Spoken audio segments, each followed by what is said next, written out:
नर्मदे हर।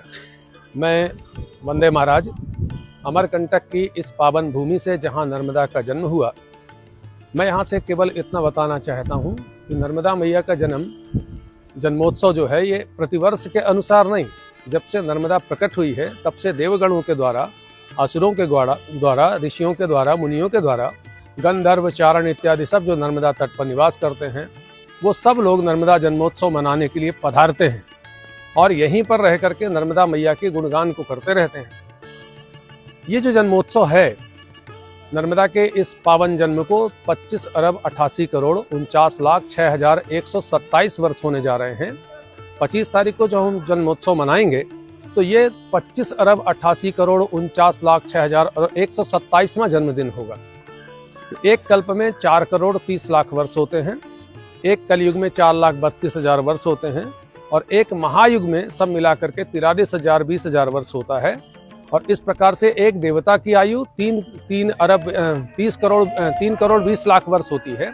और इस तरीके से हम काल गणना करते हैं तो काल गणना में पाते हैं कि 25 अरब 88 करोड़ 49 लाख 6,127वां जन्मोत्सव हम मनाने जा रहे हैं और बड़े भाग्यशाली हैं कि हम इस जन्मोत्सव को देख रहे हैं। परम पुनीत, परम पावनी, पतित पावनी माँ नर्मदा जी के इस जन्मोत्सव को मनाने के लिए देवगण यहाँ पर जहाँ पर हम खड़े हैं, इसको कोटि तीर्थ घाट कहते हैं। कोटि तीर्थ क्यों कहते हैं? क्योंकि नर्मदा, गायत्री और सावित्री का यहाँ संगम होता है और ये द्वितीय प्रयाग है। इसके पहले ही गायत्री सावित्री का जहाँ पे सम्मिलन होता है उसको प्रथम प्रयाग कहते हैं। इस प्रकार से नर्मदा जी की इस धारा में 5 प्रयाग हैं जो अमरकंटक में हैं। इसी प्रकार से 5 केदार हैं इस अमरकंटक में, इसी प्रकार से 5 बदरी हैं इस अमरकंटक में। तो बहुत महत्वपूर्ण तीर्थ जहाँ पे 60,000 तीर्थ यहाँ पर निवास करते हैं, तो लगभग करोड़ों तीर्थों के बराबर इसकी महिमा है। और जो अयोध्या में रामनवमी मनाने का जो पुण्य है, वही पुण्य मथुरा में जन्मोत्सव मनाने का, कृष्ण जन्मोत्सव मनाने का है। उससे 1000 गुना जो पुण्य है वो अमरकंटक में नर्मदा जन्मोत्सव मनाने का है। इस प्रकार से इसकी महिमा जो है दिव्य है, भव्य है और अत्यंत पुण्य को प्रदान करने वाली है। और जितना पुण्य उतना सुख और जितना पाप उतना कष्ट होता है। संसार में मनुष्यों को यदि कष्ट नहीं चाहिए तो अमरकंटक आकर के नर्मदा जन्मोत्सव में हर्षोल्लास के साथ तन मन धन और जिस प्रकार से सेवा में ऐसा सहयोग करते हुए, नर्मदा का गुणगान करते हुए रात्रि जागरण करना चाहिए। और इसकी तैयारी में जैसे 24 तारीख को रथ यात्रा है, माँ नर्मदा अपने परम पावन इस धरती में भ्रमण करके लोगों का दुख सुख देखने के लिए निकलती हैं।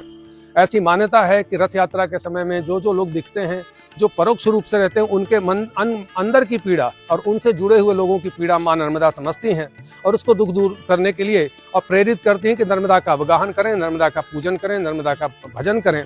और इसी प्रकार से फिर संकीर्तन में जो 24 घंटे नमो नर्मदा माई रेवा पार्वती वल्लभ सदा शिवा, ये नर्मदा जी की जो नामावली है, इसका जो उच्चारण करता है 24 घंटे में निरंतर करता है तो उसके कई जन्मों के पाप नर्मदा जी नष्ट करती हैं। स्मरणात् जन्मजम पापम दर्शनेन त्रिजन्मजम स्नानात् जन्म सहस्त्राख्यम हंत रेवा कलयुगे। ऐसी महिमा नर्मदा जी की है। इसके बाद बाबा भोलेनाथ का आपने देखा होगा, नर्मदा मंदिर में जब जाएंगे दर्शन करने तो माँ का मंदिर सामने है और सामने में बाबा का मंदिर है। जैसे कैलाश पर्वत पर पार्वती और शिव बैठे हैं, परम रम्य गिरिवर कैलासु जहाँ सदा शिव उमा निवासु।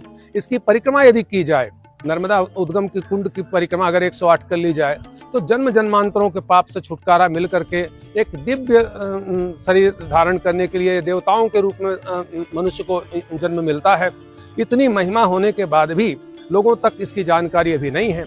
उसको धीरे धीरे करके प्रचार प्रसार के माध्यम से और शासन प्रशासन और यहाँ पर जो नगरी निवास करने वाले लोग नागरिक हैं, उनके माध्यम से धीरे धीरे इसका प्रचार प्रसार हो रहा है। इसके बाद में संकीर्तन के बाद में दूसरे दिन जो 25 तारीख होगी, ठीक 12 बजे भव्य नर्मदा जन्मोत्सव का कार्यक्रम नर्मदा उद्गम में होगा। उसके बाद कन्याओं के पूजन के लिए हजारों कन्याएं पूजी जाती हैं और फिर लाखों लोग भंडारे में शामिल होकर के नर्मदा जी का प्रसाद प्राप्त करते हैं।